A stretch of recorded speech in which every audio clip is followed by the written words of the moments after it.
Hi there guys, I hope you are having a good day. So with Anthony Joshua and Tyson Fury going ahead, and we are given the month of June, that is when the fight will take place.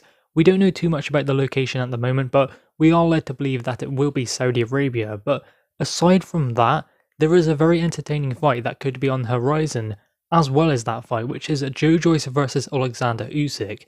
Now, the reason why this fight will be happening is because Usyk is currently mandatory to the WBO belt, which is the one held by Anthony Joshua among three others if you want to count the IBO as a legitimate world title. If not, then it's the IBF and the WBA and this WBO title that Usyk is mandatory to. Now, Usyk became mandatory to that belt after moving up from the cruiserweight division where he was a WBO champion in that weight class. In fact, he was undisputed champion, so there is this rule in the WBO that if you are champion in a lower weight class and move up, you become mandatory to the champion at the higher weight class, and that is what happened with Oleksandr Usyk.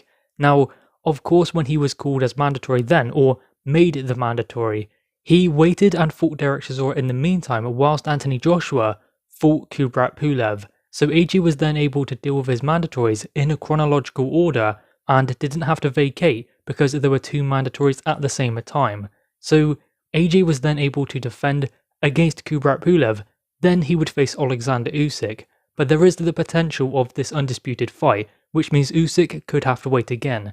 Now, the WBO did previously explain that they were going to force Anthony Joshua to deal with his mandatory, Oleksandr Usyk, but they've kind of backtracked because they have actually contacted Oleksandr Usyk and explained they are going to sanction this fight. So, if you factor that in, what has happened is Usyk was obviously mandatory back last year. AJ fought Pulev, then he would fight Usyk, so Usyk waited then, but the reason why the WBO are in a position to grant this fight and sanction it and make Usyk step aside is because there was no exception granted last time. So if Oleksandr Usyk was made to wait last time by the WBO, then they would not be able to make him wait this time, or at least they would be going against their own rules, because if you are champion you can ask for an exception, but to make a unification fight. That is what Anthony Joshua done when he fought Joseph Parker instead of Luis Ortiz, his WBA mandatory. Then he fought his WBA mandatory, which became Alexander Povetkin in September 2018. So he's done it before, but AJ did not ask for an exception to fight Kubrat Pulev. Oleksandr Usyk fought Derek Chisora voluntarily while Anthony Joshua was dealing with his IBF mandatory, which means that this time around, because there is a unification to be made, the WBA are able to grant AJ that exception to go and make a unification fight with Tyson Fury and bypass his mandatory for the time being. Now, this has prompted Oleksandr Usyk to likely be fighting Joyce next for the interim WBO World Championship. So AJ will be free then to go and fight Tyson Fury in Undisputed with all of the belts on the line. That is what the WBO are now able to grant AJ, because obviously AJ didn't ask for an exception before, and Oleksandr Usyk voluntarily fought Derek Chisora whilst Anthony Joshua dealt with Kubrat Pulev. So given that, this is the first time AJ is asking for an exception from the WBO. He could not do it with the IBF last time, he could have fought Usyk instead of Kubrat Pulev. But the IBF situation was a difficult one because of what happened with Anthony Joshua and Andy Ruiz Jr. Obviously Anthony Joshua lost to him, then had an immediate rematch. Now, there was some speculation that the IBF were going to strip Andy Ruiz Jr. because he could not face his number one challenger, but that belt remained on the line, so AJ was able to fight for it in the rematch. So there was this situation where the IBF were trying to force their number one challenger, which was Kubrat Pulev, on the champion. So they were lucky to have the belt on the line for the rematch against Ruiz. They were never going to grant Anthony Joshua an exception so he could face his WBO mandatory Oleksandr Usyk instead. So in that case, AJ would have had to vacate that IBF world title, whereas Oleksandr Usyk was working with Matchroom, which is the same promotional company as Anthony Joshua. So they were able to allow him to fight Derek Chisora, or give him that fight, that opportunity to face Derek Chisora in the meantime. Then he would get his opportunity, provided he won. So that was risky from Oleksandr Usyk, but then again he always believed he was going to win, and he will take the tougher fights. He has proven that during his career. So he waited at that time, but that was at his own discretion. not ordered by the governing body. And the current situation for Oleksandr Usyk is if the WBO ask him to step aside and say, you have to wait and fight for the interim championship, then you will get your opportunity if you beat him. That means that Anthony Joshua and Eddie Hearn at Matchroom Boxing, they do not have to give him any step aside money because the governing body are ordering it. So the kind of plan of attack of Eddie Hearn was to go to the WBO, ask for an exception to make a unification fight with Tyson Fury. Failing that, they would go to Oleksandr Usyk and offer him some step aside money to wait and maybe fight someone else in the interim, then he will get his opportunity. Failing that, they would vacate the belt and it would not be undisputed. The WBO belt would then be contested for between Oleksandr Usyk and Joyce.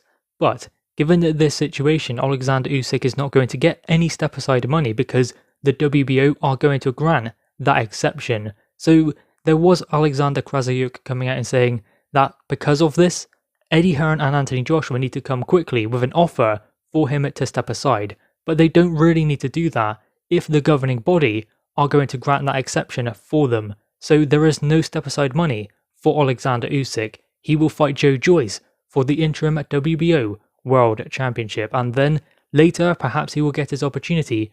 Now of course, if this fight happens between Joyce and Oleksandr Usyk, which it seems like it will do for this interim championship, it will be a tougher fight for both, and will be a 50-50, although we've seen what happened in the World Boxing Series, when Usyk conclusively outboxed Joyce to a decision. So it doesn't mean that that is going to happen again, but Joyce needs to be able to adapt and adjust and do different things if he is able to beat Oleksandr Usyk. Now, Joyce is a lot bigger than he was then. Usyk is not as young as he was then, but that shouldn't affect him too much. Usyk is still a lot faster than Joyce and extremely awkward, and he just keeps coming all night, doesn't seem to tire all that much. So Joyce has got a big job on his hands, but then again, he's undefeated. Best win of his career in his last fight against Daniel Dubois, whereas Oleksandr Usyk did struggle with a big heavyweight like Derek Chisora. So there are ways in which Joyce can make it uncomfortable using that jab, keeping the range, making sure that he's not working when he doesn't need to, and perhaps he can force Oleksandr Usyk to do things he doesn't want to work when he doesn't want to also. I believe it is safe to assume that Joyce is going to have to take it to a really rough place in order to beat Oleksandr Usyk. This is not a great style for Joyce, it's not a great style for anyone. It's extremely hard to navigate, and he seems to be able to land punches at different angles, moving while he's punching as well. It's just incredible, the footwork, the movement, the gas tank of Oleksandr Usyk. I mean, against someone like Joyce, that is not the best thing, where he is a little bit slow, he's not the fastest of fighters, he doesn't necessarily punch with that kind of snap with his punches, he's not very explosive, he kind of just grinds his opponents down, and in the end, he gets the victory through that. Look what he done with Daniel Dubois in his last fight, just ground him down, kept chipping away, and in the end, it was too much for the younger man. So Joyce has that in his locker, but is he able to do it with someone who's constantly on the move, changing angles, and has that kind of footwork and positioning of Oleksandr Usyk? It will be a tough night, but I guess he's undefeated, he doesn't know how to lose just yet, and he has that amateur pedigree also that he can call upon. So it will be an interesting fight between Joyce and Oleksandr Usyk. I would say that Usyk would be the favourite, but then again, if you look at what happened in his second heavyweight fight against Derek Chisora, he did not like being in there with a bigger man, and at times trying to fight Derek Chisora's way didn't go his way either. So Derek Chisora shown that there can be a way to beat Oleksandr Usyk. Now Joyce could potentially build upon that. But guys, anyway, what are your thoughts on this? The potential fight between Joyce and Oleksandr Usyk for the interim WBO World Championship. Guys, drop your thoughts on this in the comments below. Also leave a like and subscribe if you are new. Thanks guys.